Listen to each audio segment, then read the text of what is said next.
Hi, and welcome to another episode of Mountain Aromatics. Today I'm going to go over a few citruses and let you know the differences between them and a little bit how they're made, what they're made with, that type of stuff. So hopefully this will help you out and give you a better understanding. So I'm going to start with the complicated one first, which is petitgrain. So this petitgrain, actually, I don't even know why I still have it. It's old, and anyone doesn't need to use the old citruses from any citrus family. It doesn't matter because it makes it more phototoxic.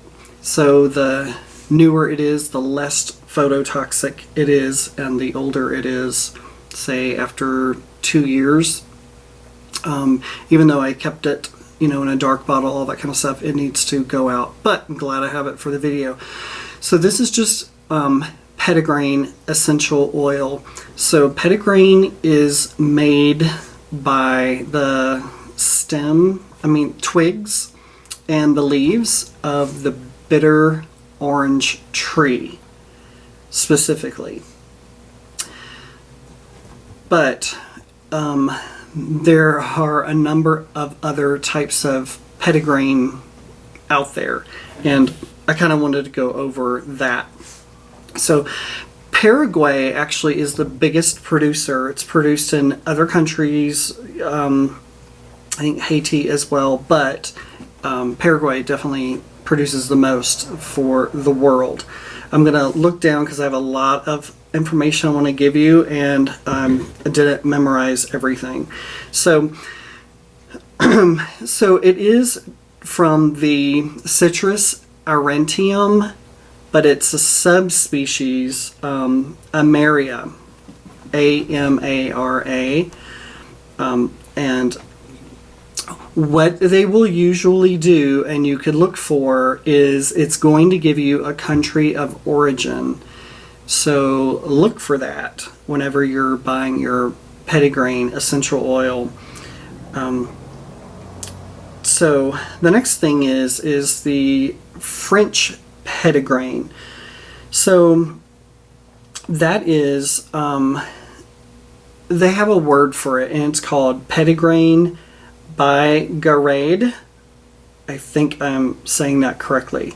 I could be wrong, but by Garade.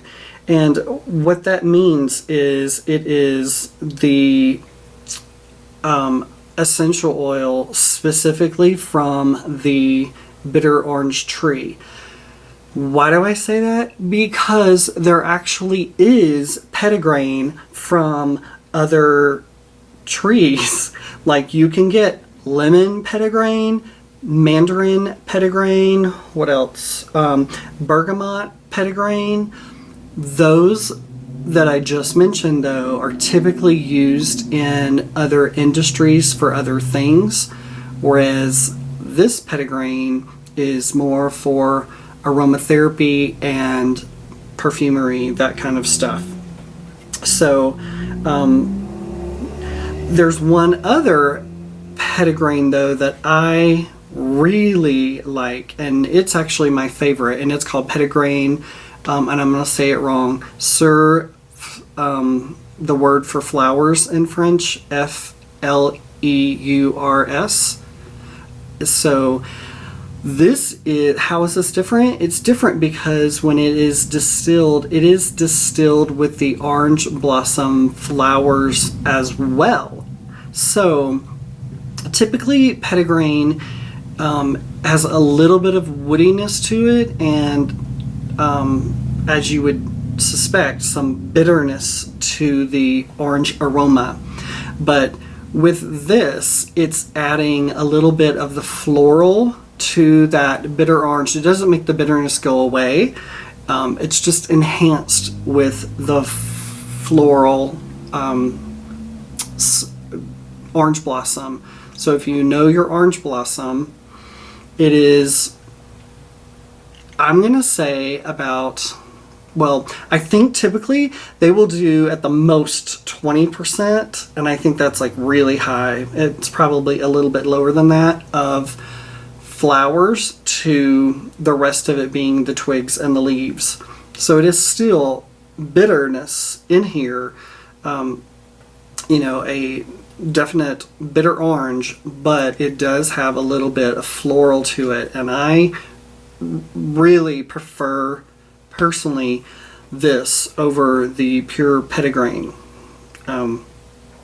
So that is, I think that's all I wanted to share about that. So the next one is going to be mandarin. So I have two types of mandarin, and hopefully soon I will have be able to show you the stuff better and closer up. It may be a while, but hopefully my videos will get better. But this is the red mandarin, and it is more of the mandarin that you think of when you think of mandarin, and it is a little yellowy, tiny bit of, not really red, but it's, to me it's just yellow. And so the other one is a green mandarin, and it is a little bit more green in color, and it has a little bit more of a green aroma to it. And if you think your traditional mandarin, that's going to be the red, but you can get it in both. And then there was a couple of things I wanted to say is that the mandarin is, I think, the sweetest of all of the oranges. It's sweeter than the orange, and tangerine is actually at the end, but I guess I'll go ahead and tell you about that now, is very much associated with mandarin. So it's very sweet as well. And let's see. The other thing that they talked about with mandarin is that the peels are a lot thinner, and as you probably have peeled them and know, it's a lot easier to peel them and get that peel off. And that's the whole thing about that. Except for the other thing about it is that it's actually, they talk about it being a big group of citruses, where the citruses like this, like tangerine, fit in that group, and they're all going to be thin peels and peel really easy. So that's just when I was kind of digging into mandarin and the differences. That's kind of what they said. It's a group type of citruses. I also have the bitter orange essential oil. So this is, the bitter oranges are not used to eat with. They're just too bitter, so they're not used for that. They are used for aromatherapy. So they take the peel, and they get the essential oil from the peel, steam distilled, just like they would orange essential oil. So it is obviously not quite as sweet, but it's still really beautiful and has its place. Obviously I only have a tiny bit, but I really do like it a lot. It's just, I'm finding it's not like difficult to find. It's out there, but I haven't found it in too many places. And then the other thing with the mandarin is actually the groups that I was talking about. So there's actually 4 big groups, and the main one is of this. It's going to be Citrus reticulata. That's the common one. And then there's a Citrus nobilis, which is called king. Then there's a Mediterranean, and then a Satsuma. So those are those groups that I was telling you about that all fit under the mandarin part. So, and then the bitter orange, and the other thing that they do use the bitter orange for is making marmalade. Makes sense if you've ever had marmalade. That is what they do with it, besides the essential oil.